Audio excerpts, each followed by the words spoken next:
Hey Amy, I am going to begin with this. So here is my project and here is my thread. So I'm going to take my thread out of my thread keeper. I keep all my thread in here and I arrange it. So here is a piece of green and I'm going to work on one of these leaves here.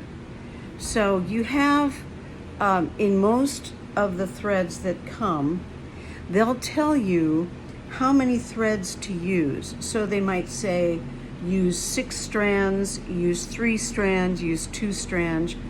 And what they're talking about is each one of these particular threads is divided into many different strands. So when I pull this apart, you can see that I have 6 in here. So I'm going to pull 3 away from that and I'm going to divide them. And you have to work kind of slowly so that the thread doesn't tangle. And I'm separating these threads. After I separate the thread, I keep my needle in place in my piece so that I can always find it, because usually what happens is you end up finding one needle you really love. So when you're going to thread it, some people like to thread it at the ends, but I find that it's a lot easier if I fold it in half and squeeze it really hard and then put it through the head of the needle. Sometimes it takes a couple minutes. And of course it's not working. Yeah, I got one. Okay, I got it. All right, so my threads are in here. I'm threaded. And I'm going to leave a little tail down here at my end. And I'm gonna knot it. So I just twist it around my finger and I take this little piece and twist it in and it causes a little knot to happen. So now I'm going to go into my embroidery and you kind of have to figure out what pathway you want to take. So I'm going to use this great big green one right here that I'm pushing on underneath. Also, you need an embroidery hoop so you can keep things real tight. Otherwise, you'll end up pulling on the thread. So you want this to be pretty tight.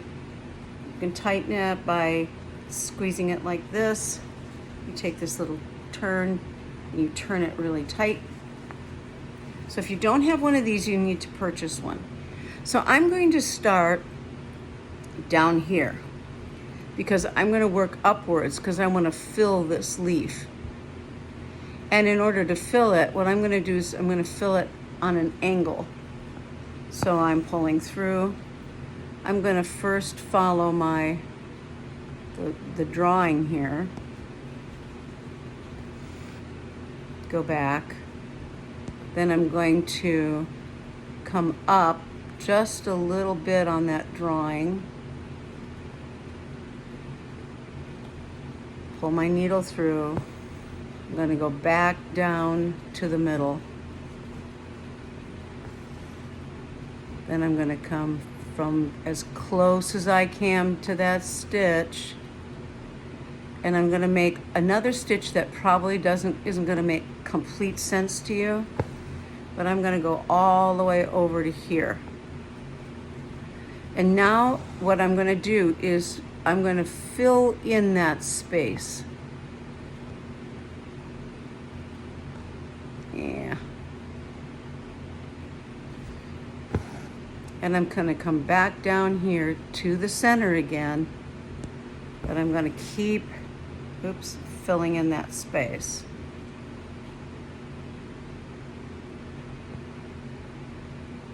So I go to the center, I come out, because I just want to make sure that I cover all the white.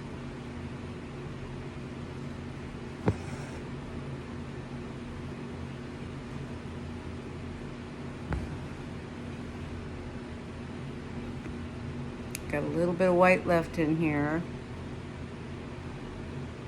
See that?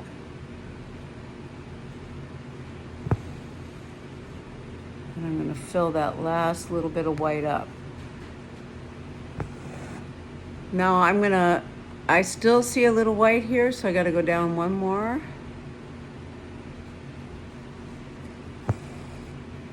And now this part is completely full. Now I'll probably move over. I'll come up here, come up that center of the leaf, and I'll just follow this now as close as I can. Sometimes what I'll do is I'll move ahead.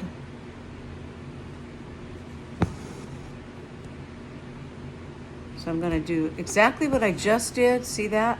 So now I have this little space in here, and I need to fill that up.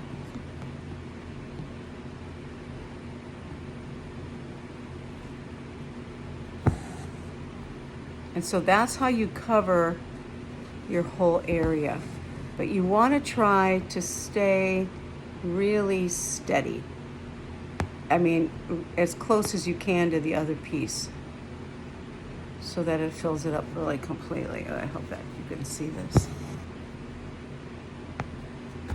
Okay? So that's the stitch that gets you completely filled up. With yours, you have a really long one, so you might want to take smaller stitch lengths.